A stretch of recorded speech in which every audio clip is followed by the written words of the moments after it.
환영합니다. 참 잘 오셨습니다. 여호와 하나님이 여러분과 함께 하시기를 축복합니다.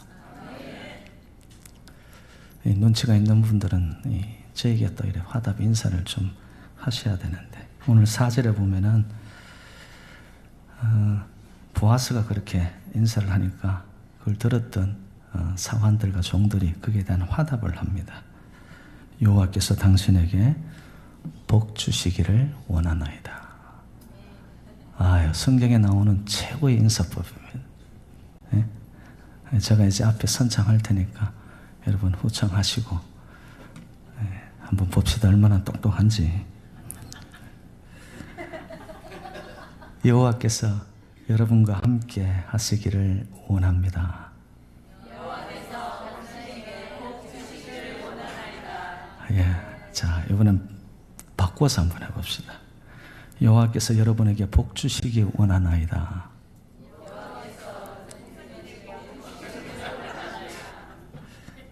살짝만 바꿔도 이 핀트가 좀 안 맞네요. 하여튼 저와 여러분, 하나님이 함께 하는 게 복인 줄 믿습니다. 세상에 그 어떤 걸 다 가지고 누려도요, 우리의 삶의 중심에 하나님이 없어요. 예수가 없어요. 그럼 그 인생은 거품과 같은 인생입니다. 빵 중에 보면 도넛 있죠, 도넛. 겉에는 여러 가지 데코레이션으로 해가지고 보기 좋게 맛있게 했는데 그 중앙에는 다 비어 있어요. 우리 인생이 세상의 여러 가지 복, 사람들이 바라고 가지려고 하는 그런 이 만져지는 텐저블한 그런 복을 우선으로 생각하면은요, 우리의 삶이 갈수록 육의 것을 소욕을 따르면 성령의 소욕은 자꾸 죽어집니다. 그런데 이상한 거는 성령의 소욕이 채워지면 육의 것은 다스리고 하나님께서 충만케 하시더라고요. 이렇게 저와 여러분들 진짜 백의 복이 뭔지 그걸 아셔야 되는 거예요. 오늘 그 말씀을 제가 좀 나누려고 합니다. 성경을 볼 때는 여러분 단편적인 행간에서 끝나는 그런 성경 읽기 레슨이 교훈을 받는 것이 아니라 성경 전체에 이 통전적인 그런 안목이 있어야 돼요. 루키서 앞에 말씀이 사사기입니다. 사사기 마지막 장 마지막 절에 이런 표현이 있더라고요. 그때에 이스라엘에 왕이 없으므로 사람이 각기 자기의 소견 옳은 대로 행하였더라. 여러분, 자기 주장, 자기 고집, 자기 생각, 자기 판단, 자기 목소리, 이런 것이 우후죽순처럼 여기저기서 계속 올라오면 여러분 그 공동체는 어떻게 될까요? 시끄러워집니다. 무질서해집니다. 그렇게 되어지면은 여러분 배가 산으로 가는 거예요. 엉뚱한 곳으로 가고 만단 말이에요. 그런데 이런 혼란과 무질서 속에 하나님이 루키스를 통하여 하나님의 뜻하신 바를 이루어 가시는 방법이 나타납니다. 루키서 4장 마지막 절 22절에 이런 표현이 있습니다. 오벳은 이새를 낳고 이새는 다윗을 낳았더라. 사람 이름이 오벳, 이새, 다윗. 여러분, 하나님은 하나님의 뜻을 이 땅 위에서 지금도 이루어 가시고 하나님의 나라를 지금도 성취하고 가시는 전능자 하나님이신 줄로 믿습니다. 그런데 그 하나님이 어떻게 이루어 가느냐 봤더니만 하나님이 계시와 지혜의 영을 통하여 준 하나님의 백성들과 사람들을 통하여 하나님의 뜻을 이루어 가십니다. 다윗은 누구인가요? 통일왕국을 이루었던 왕입니다. 가장 태평성대를 누렸던 다윗이 다스렸을 때에 하나님의 도우심으로 말미암아 나의 힘이요 요새시요 산성이시요 방패이시요 라고 고백하였던 다윗의 그 믿음대로 다윗의 통치 시절 때 이스라엘의 태평성대를 누립니다. 그리고 다윗의 역할은 그것으로 끝나지 아니합니다. 성경의 맥을 이어가며 하나님의 구원 사역으로 이 땅에 오시는 예수 그리스도의 혈통과 계보를 잇게 하는 자가 바로 다윗이었습니다. 여러분, 이 흐름을 여러분들이 잘 이제는 그림을 그리시고 오늘 말씀을 따라오시기를 바랍니다. 혼란과 무질서. 근데 하나님은 질서와 다스림의 하나님으로 가시는데 사람들을 사용하시고, 그 중에 다윗이란 인물을 통해 하나님은 하늘의 뜻을 이 땅에서 이루어 가기 위한 예수 그리스도의 통로로 삼으셨다라는 거죠. 자, 그렇다면 이제 구체적으로 하나님이 사람들을 통하여 이루어 가시는 실제적인 우리의 삶의 현장 속에서의 하나님의 기술이 나타납니다. 그게 뭐냐? 오늘 본문 3절에는 보면 한 단어가 나타나는데요. 룻이 가서 베는 자를 따라 밭에서 이삭을 줍는데 우연히 엘리멜렉의 친족 보아스에게 속한 밭에 이르렀더라. 사실 여러분, 룻은 아무런 기대도 없었습니다. 하나님이 어떤 일을 하실지 앞날에 대한 것은 까마득히 모르고 있습니다. 그리고 우리가 예수를 믿고 믿음을 가지면 내 삶이 개선되고 향상되고 나의 삶의 소원이 이루어지고, 그런 거에 대한 하나님을 향한 뭔가를 기대하는 것이 사실 룻은 아무것도 없었습니다. 단지 우연히 2절 말씀에 보면 이런 표현이 있더라고요. 내가 누구에게 은혜를 입으면, 우연히 룻은 그 밭에 갔는데 누군가의 은혜를 입을 수 있다면 생각도 없이 갔습니다. 그런데 4절 말씀 시작에 한 단어가 나타납니다. 마침.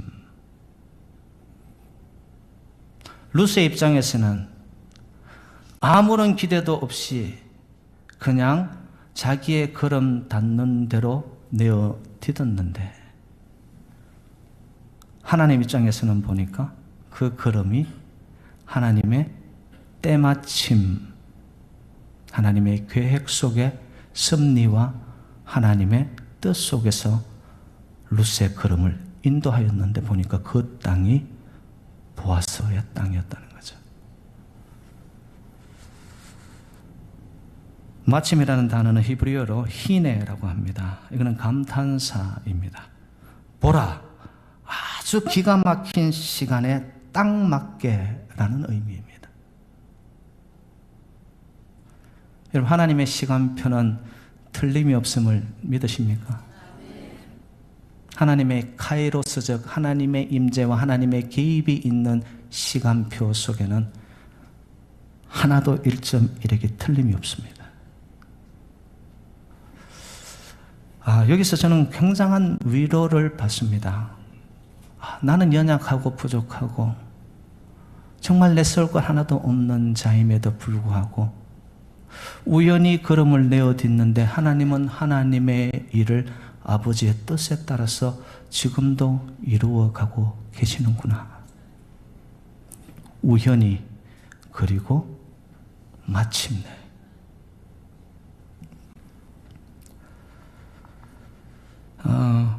우리가 믿음이라고 말할 때 말입니다. 어떤 분들은 조건을 따져서 믿습니다. 내가 교회 나가고 헌신하고 충성하고 봉사하면 하나님이 내 삶 속에 최소한 이 정도는 해주시겠지. 믿음을 가지는데도 하나님하고 딜을 하는 거예요, 여러분. 우리가 사도신경이라고 말하는 것을 영어로는 The Apostles' Creed라고 이야기합니다. Creed는 사도들의 고백이죠. 그래서 신경이라고 표현을 하는데요. 이 Creed라는 단어가 라틴어의 credo에서 왔습니다. 크레도는 두 단어의 합성어예요. 내 심장을 준다라는 뜻입니다. 믿음이 뭐냐? 조건과 환경과 나의 지금 삶의 여건은 어떠하든 관계없이 하나님만 보여지며 하나님 안에 내 모든 심장을 떼어서 주듯이 여러분 하나님만을 바라보는 그것이 믿음인 줄로 믿습니다. 룻은 그 믿음을 가졌던 거예요. 순수 믿음. 우리의 신앙에, 우리의 믿음에, 우리의 여정에 참 많은 도전을 주고 있습니다. 여러분, 룻이 만났던 하나님, 어떤 하나님이십니까? 엘리멜렉이 나오미와 함께 약속의 땅 베들레헴 떡집이 있는 그곳에 머물러야 하는데 인생의 흉년이 왔다고 해서 좀 힘들다고 해서 이방 지방이었던 모압으로 떠나갑니다. 떠난 그 땅, 도착한 모압 땅에서 일어난 일은 뭐였죠? 그의 남편 엘리멜렉이 죽고 그의 아들 기론, 말론 두 아들이 또 죽고 그리고 잡으로 들어왔던 첫째 잡우 오르바가 떠나고 여러분 지금 룻이 만난 하나님은 그의 인생에 채우시는 하나님이 아니라 덧붙이시는 하나님이 아니라 그가 가지고 있었던 모든 것을 상실케 하고 빼앗아 가버린 하나님이에요. 그런 하나님에도 불구하고 룻은 어머니의 하나님이 나의 하나님이시라고 세상에 어떤 힘이 나타난다 할지라도 나는 하나님 이외에 어머니가 믿고 있는 그 하나님 이외에 다른 것을 붙잡지 않겠노라고 말하면서 붙쫓았더라. 뒤돌아보지 않았다라는 겁니다.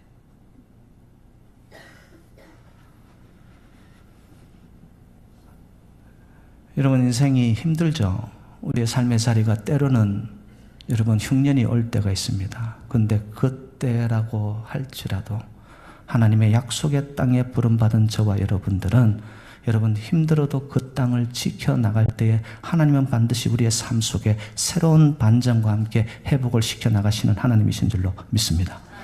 그 땅을 떠났더니 막 죽고 떠나고 상실되어져 버린 룻이 만난 하나님은 완전히 자기의 모든 것을 다 빼앗아 가버린 하나님을 만났음에도 불구하고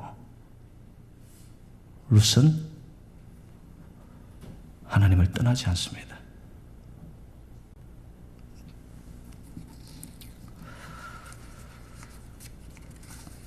하나님의 계획과 하나님의 마침내 역사를 통하여서 그가 우연히 갔던 그 이삭 죽기를 하러 간 땅, 여러분 이삭 죽기를 해야 하는 이유가 뭐였죠? 아무것도 없으니까. 그에게는 고향도 아닙니다. 베들레헴으로 돌아온 것은 자기의 친정집을 다 뒤로 한 채, 자기의 기득권을 다 뒤로 한 채 생소한 땅 베들레헴에 왔는데 보니까 아무것도 없어요. 그 당시 가장 빈민들이 할 수 있었던 유일한 활동이 이삭 죽기였습니다.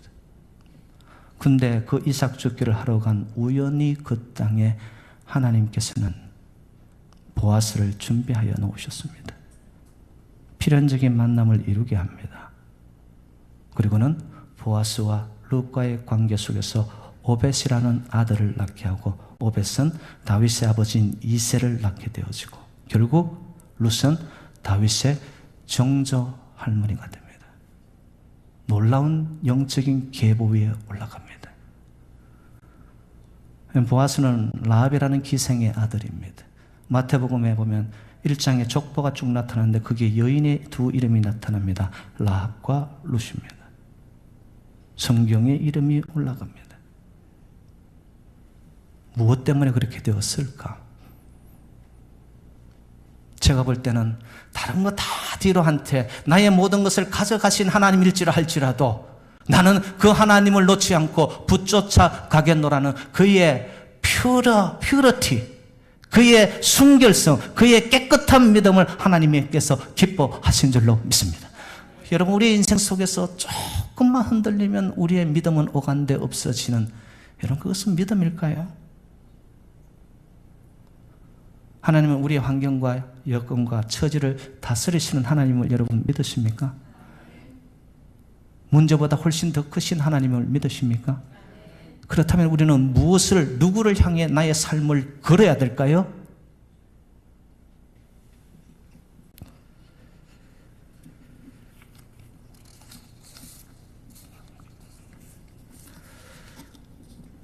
저는 우리의 하나님은요, 저와 여러분의 이 머리털까지도 다 세심받으신 하나님이신 줄로 믿습니다. 뭐까지 다 해라도요? 여러분, 머리 빠지는 것까지 다 안다니까요. 죄송합니다. 또 머리 빠진다고 이야기하면. 우리 하나님 어떤 하나님이시죠? 마태복음 10장 29절, 하나님의 허락 없이는 참새 한 마리도 땅에 떨어지는 법이 없도다. 여러분, 하나님이 지으신 창조물인 그 조그마한 미물인 참새 한 마리에도 하나님의 허락과 뜻이 없고서는 그냥 우연히 떨어지지 않습니다. 하물며 저와 여러분을 자녀 삼으신 하나님께서 여러분의 인생을 향한 하나님의 계획과 섭리와 필연적인 하나님의 플랜이 없을까요? 지금은 우리는 다 알 수 없어요. 다 이해할 수 없어요. 다 보이지 않아요. 그런데 순수 믿음으로 다 가져가도 저는 하나님을 놓을 수 없습니다. 저는 하나님 한 분만으로 만족합니다. 오직 예수뿐이에요. 그 믿음으로 가야 할 길을 정하여 가면 하나님이 때를 따라 돕는 하나님의 타이밍을 맞추어 하나님의 필연적인 방법으로 우리의 삶의 현장 속에 하나님은 하나님의 구원의 사역을 반드시 이루어 가시는 살아계신 하나님이신 줄로 믿습니다. 시편 104편 29절로 30절에 이런 말씀이 있습니다. 주께서 낯을 숨기신 적 그들이 떨고 주께서 그들의 호흡을 거두신 적 그들은 죽어 먼지로 돌아가나이다. 저와 여러분의 인생 한번 훅 불면 사라지고 말 먼지와 같은 티끌과 같은 존재예요. 그런데 30절에 주의 영을 보내어 그들을 창조하사 지면을 새롭게 하시나이다. 우리의 삶은 티끌과 같고 문제와 같고 내일을 알 수 없이 살아갔고 우연히 덤벙덤벙 사는 것 같지만 하나님은 계시의 지혜의 영을 말미암아서 우리의 삶의 현장 속에 새로운 것을 창조하여 만들어 가시는 창조의 하나님이신 줄로 믿습니다. 새로운 것을 만드시는 하나님. 저는 이 창조의 하나님을 생각할 때 너무 감동이 와요. 여러분, 창조의 하나님은 이전보다 갈수록 더 좋은 인생을 만들어 가시는 하나님이신 줄로 믿습니다. 우리 재단도 여러분의 삶의 현장 속에서도 창조하시는, 새롭게 하시는 그 하나님, 우리 인생은 티끌 같고 먼지 같을지라도 하나님께서 하시는 일은 그 미비하고 조그만 것을 통하여 또 다른 큰 것을 이루어내시는 창조의 하나님이 바로 저와 여러분들이 믿는 우리의 여호와 하나님이신 줄로 믿습니다. 여러분, 하늘에서 누가 비를 내리시나요?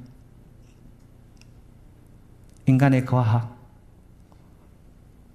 인간이 우주를 향하여 여러분 수많은 과학 기술을 통하여서 테크놀로지를 통하여서 우주선을 쏘아 올리는 우주선의 여행을 왔다 갔다 하는 그 시대가 되었다 할지라도 하늘에서 비를 내릴 수 있는 이는 오직 여호와 하나님밖에 없습니다. 떠오르는 태양을 누가 영차 여러분 떠밀어 올린 사람이 누구입니까? 세상에 천하장사를 할지라도 그 태양을 누가 끌어올려요, 여러분? 하나님의 시간 따라 하나님은 때에 맞게끔 떠오르고 지게 하시는 이는 우리의 하나님이신 줄로 믿습니다. 10월을 맞으면서 저에게 들려온 소식은 굉장히 비참한 소식이었습니다. 라스베가스, 수많은 사람들이 모여드는 그곳에 여러분, 대학살의 총기 난사 사건, 그것도 미국의 역사상 가장 최악의 수많은 사람들이 한꺼번에 죽어나갑니다. 정말 망연자실하고 여러분, 아연실색할 일이죠. 범인이었던 스티븐 패독, 여러분, 이 사람이 정신질환을 앓고 있는 사람이 아니었어요? 그런가 하면 그 사람이 어떤 테러 집단과 연계가 있는 사람도 아니었어요. 그냥 자산이 좀 있는 평범한 시민이었습니다. 이게 더 무서운 거예요, 여러분. 자, 이런 사건들과 사고와 참사 앞에서 여러분들은 무엇을 봅니까? 어찌 이런 일이 우연히 이런 일이 일어나면 안 될 거지. 왜 우리가 살아가고 이 땅 하나님 사랑하시고 하나님이 세상을 그처럼 사랑하신다고 하는데 이 땅을 이렇게 혼란스럽게 만드시는가? 우리 하나님 살아계신 거 맞아? 이런 수없는 우리의 생각들이 교차되어집니다. 그런데 저는 우연히 일어난 이런 참사 속에서도 하나님이 이 시대를 향하여, 여러분, 이런 것이 매스컴을 통하여 제가 볼 땐 전 세계를 향하여 뻗어나갔습니다. 그 참사를 보면서 사람들의 마음에 잔상으로, 영혼으로 남았던 것은 무엇일까요? 우연의 사고인가요? 제가 볼 때는 이 시대를 향한, 아니면 개인과 공동체와 가정과, 아니면 이 지구촌을 향한 하나님의 메시지의 필연적인 하나님의 레슨과 교훈이 있다고 저는 확신합니다.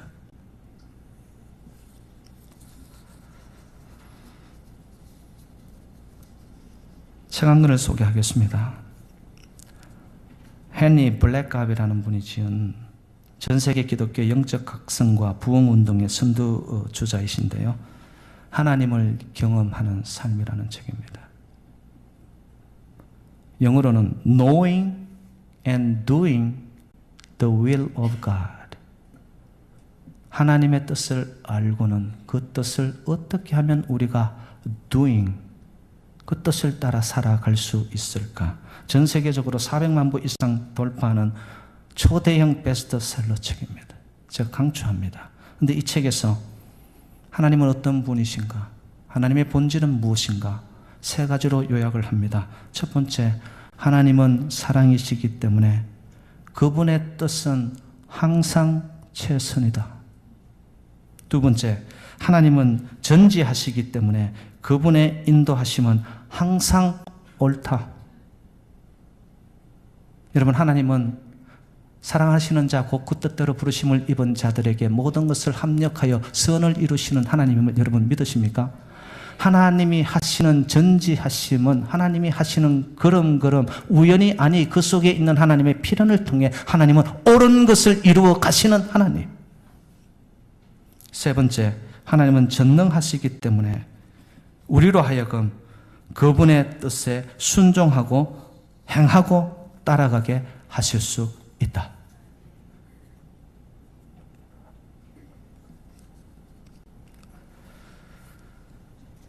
사랑하는 여러분들, 하나님은 사랑이시고 하나님은 전지전능하신 하나님, 그 여호와 하나님이 내 인생에 개입하시고 지금도 걸음걸음마다 하나님께서 반드시 주님의 계획하신 바대로 우리의 인생을, 우리의 자녀를, 이 공동체를 인도하여 가심을 믿으시기를 주님의 이름으로 축복합니다. 어떤 말도 안 되는, 받아들일 수 없는, 어찌 이런 일이, why me? 이런 수많은 의문이 우리 속에서 올라옵니다. 그런데 이것을 우리가 이해하려고 들면 도대체가 불가합니다. 그런데 전지전능하시고 사랑의 하나님이시고 그가 행하시는 모든 것은 1.1획도 틀림이 없으시고 하나님의 시간표는 정확하셔서 하나님 뜻하신 바로 섭리대로 아버지의 나라를 이 땅에서 이루어 가시는 그 하나님의 계획, 여러분, 그것을 믿으신다면 내가 이해 안 된다고 해서 하나님이 안 계시나요? 내가 만질 수 없다고 해서 바람이 안 보이고 안 만져지는데 바람이 없나요? 하나님은 반드시 우리의 어리석은 우연한 걸음인 것 같고 이 땅에 말도 안 되는 사건 사고들이 일어나고 있는 이 지구촌에 아픔이 있지만 이 속에서도 마침 때마침 결국 하나님은 이루어 가시는 섭리의 창조의 하나님이신 줄로 믿습니다. 하나님이 저와 여러분들을 다스리기 원하세요. 우리를 내어드려야 되는 거예요. 온전히 내 삶의 모든 주도권을 주님 뜻대로 하옵소서. 나는 주님 한 분만으로 만족합니다. 다 빼앗아가고 상실하고 때로는 건강이 안 좋아도 때로는 자녀들이 고통 속에 있어도 욥의 고난 이유가 있었나요? 근데 내가 그 하나님을 이제는 눈으로 보노라. 올곧게 믿음의 길을 심장을 떼어내듯이 하나님만을 바라고 갔던 룻의 인생. 그 룻에게 하나님이 어떻게 하실까요?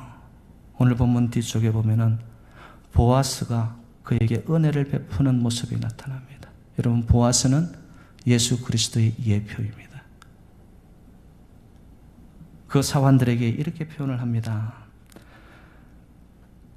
따라 들으라, 떠나지 말고, 그리고 함께 있으라. 그리고 이 룻을 너희들은 건드리지 말라. 목이 마르거든 물을 마셔다. 그리고 너의 필요를 내가 채우리라. 이게 뭐죠? 동행하시는 하나님, 채워주시는 하나님, 인도하시는 하나님, 반드시 우리의 삶 속에 새로운 반전과 역전을 이루어내시는 그 하나님이 저와 여러분들도 함께 하시는 줄로 믿습니다. 그래서 룻이 놀라가지고요, 10절에 보면 이런 표현을 합니다. 이방 여인이거늘 당신이 어찌하여 내게 은혜를 베푸시며 나를 돌보시니까 하니. 생각지 않은 하나님의 은혜, 하나님의 계획 속에서 그에게 찾아온 하나님의 놀라운 축복을 보고 그가 놀라는 거예요. 지금 은혜의 감격을 받은 거예요. 아, 나는 생각 없이 우연히 내어드던 것인데 하나님은 이렇게 가지신 하나님의 은혜와 계획과 축복을 가지고 계셨구나. 그래서 그의 가슴은 뛰기 시작합니다. 여러분, 이런 체험을 한번 만난 백성들은요, 하나님과 죽기까지 동행이, 동거가, 연합이, 하나됨이 일어나는 줄로 믿습니다. 남편을 먼저 보낸 믿음 좋은 어느 군사님이 계셨습니다. 자식들도 다 결혼하여서 가정을 꾸리고 있으니까 이제 남은 생이 어떻게 하면 자기가 하나님께 참 보람되고 의미 있는 시간을 보낼까? 기도하는 가운데 우연히 탁 아이디어가 떠올라왔습니다. 그래서 병원에 가면 여러분 호스피스라는 것이 있습니다. 호스피스는 시한부 인생들, 죽음 선고를 받은 자들이 거기에 와서 마지막을 보내는 곳입니다. 거기에서 뒷바라지하고 도와주는 자들을 호스피스라고 합니다. 우연히 생각이 와서 그것을 하기 시작했어요. 거기 가서 마지막 전까지 예수를 만나지 못한 자에게 내가 하나님의 말씀을 전해야지, 복음을 전해야지. 갔는데 한 사람을 만납니다. 환자를 만납니다. 그런데 보니까 얼굴이 새까맣게 죽어가고 있습니다. 그를 향해 남편을 섬기는 이상으로 하나님의 사랑을 안고 그 환자를 돌보기 시작합니다. 지극정성으로 돌보았습니다. 그런데도 거기에 온 분들은 거의가 시한부 인생이니까 죽음을 여러분 거부할 수가 없는 거예요. 하루는 그 환자가 이 권사님을 조용히 부르더라는 거죠. 불러서 자기와 결혼해 줄 수 있냐라고. 갑자기 놀랬죠. 그런데도 내가 이분을 위해서 해줄 수 있는 것이 이거라면 결혼했습니다. 그런데 그 분이 세상을 떠나고 죽은 이후에 권사님 앞으로 유언과 상속금이 남았는데 상속금이 3억이 들어왔습니다. 여러분 눈치가 보니까 오늘부터 나도 호스피스 해야 되겠다 이런 눈치인 것 같은데요.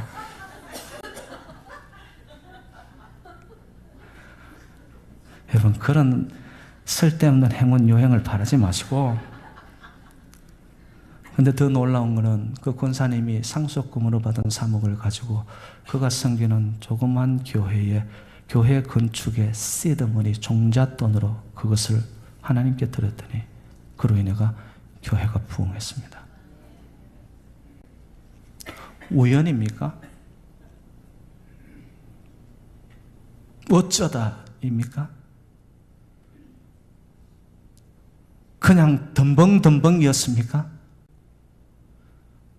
우리가 믿는 하나님 그런 하나님 아닙니다. 이 세상이 무질서하고 말도 안 되는 시대의 아픔을 안고 있고 어디로 가는지 모르고 일어나지 못할 일이 없는 듯한 이 시대를 살고 있다 할지라도 여러분 하나님을 향한 순수 믿음으로 루스의 신앙처럼 올곧게 내 심장을 들이듯이 나의 모든 것을 가져간다 할지라도 나는 하나님과 다른 것으로 바꿀 수 없습니다. 그 한 사람 루스의 신앙을 통하여 하나님의 놀라운 구원의 사역이 이 땅 위에 이루어 가는데 쓰임받은 축복의 통로가 되었습니다. 하나님의 말씀을 들으십시오. 이사야 45장 7절 나는 빛도 짓고 어둠은 창조하며 평안도 짓고 환난도 창조하나니 나는 여호와라 이 모든 일들을 행하는 자니라. 그 하나님 믿으시죠? 그렇다면 이제 우리는 삶의 현장 속에 어떻게 살아야 되냐? 첫 번째 여러분의 삶의 자리가 이삭 죽기라면은 이삭 죽기부터 시작하십시오. 말도 안 되는 상황에 왜 이런 기가 막힐 웅덩이에? 그런데 여러분 사면 초가와 같아도 하늘은 열려 있습니다. 그 자리가 남이 뭐라고 할지라도 남이 우습게 여기고 남이 손가락질하는 이삭 죽기와 같은 밑바닥 자리 인생이라 할지라도 그 속에 하나님의 필연적인 개입이 나타난다면 이삭 죽기부터 시작되어 예수 그리스도의 계보는 이어집니다. 여러분 엘리야가 기도한 후에 하늘에 뜬 손바닥만한 구름을 보고 엘리야는 그 구름 뒤에 숨어있는 하나님의 쏟아부을 소낙비를 보고 있었습니다.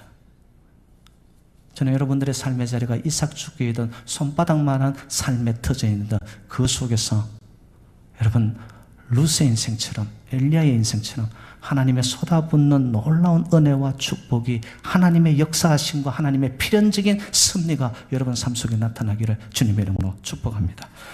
두 번째는 그 이삭 죽기의 자리에서 여러분 하찮게 여기지 말고 최선을 다하시기 바랍니다.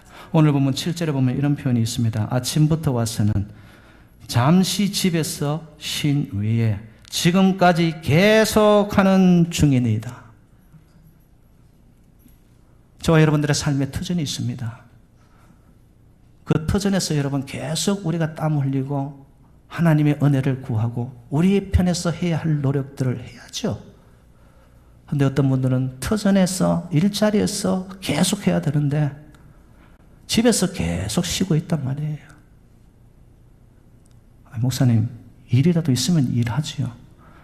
여러분 하나님은 우리의 사정을 누구보다 잘 알고 계세요. 나의 타이밍이 아니라 내가 원하는 방향이 아니라 하나님이 원하시는 시간과 계획표에 따라서 하나님은 우리를 반드시 생명 강가로 더 높은 것으로 반석 위에 견고하게 세워주시는 하나님이신 줄로 믿습니다. 그 하나님을 믿고 간다면 나의 삶의 자리가 어떠하든 거기서 여러분 최선을 다하시고 마지막입니다. 만남을 소중히 여기시기를 주님의 이름으로 부탁드립니다. 하나님의 일은 누구를 통해서 이루어 가신다? 사람들을 통해서 이루어 간다. 사람들은 만남입니다. 우리 만남은 우연이 어디 있어요? 헬렌 켈러 3중고를 겪고 말 못하고 보지 못하고 듣지 못하였던 그가 설리반을 만남을 통해서 그의 인생은 하나님의 계획을 따라 하버드에서 교육학을 전공하고 세계의 눈을 잃고 소망을 잃었던 자들에게 등불이 됩니다. 만남. 어거스틴, 망나니 중에 망나니, 사생아를 낳으면서 그의 인생이 굴곡진 진짜 기가 막힐 인생의 어둠 속에 있었던 그에게 그의 어머니 모니카는 눈물의 기도로 그 아들을 위해 하루도 빠짐없이 주님 앞에 엎드렸더니 어거스틴의 삶이 바뀌어집니다. 만남입니다. 바울과 바나바 동역자의 만남. 여러분들이 새누리 재단을 만난 것을 하나님께 감사하시기를 주님의 이름으로 축원드립니다. 부족한 김 목사를 여러분들이 함께 만나 가고 있음에 여러분 감사하시기를 바랍니다. 저도 여러분으로 인해서 신도전의 재단으로 인해서 진정 하나님 앞에 감사드립니다. 이 만남이 없었다면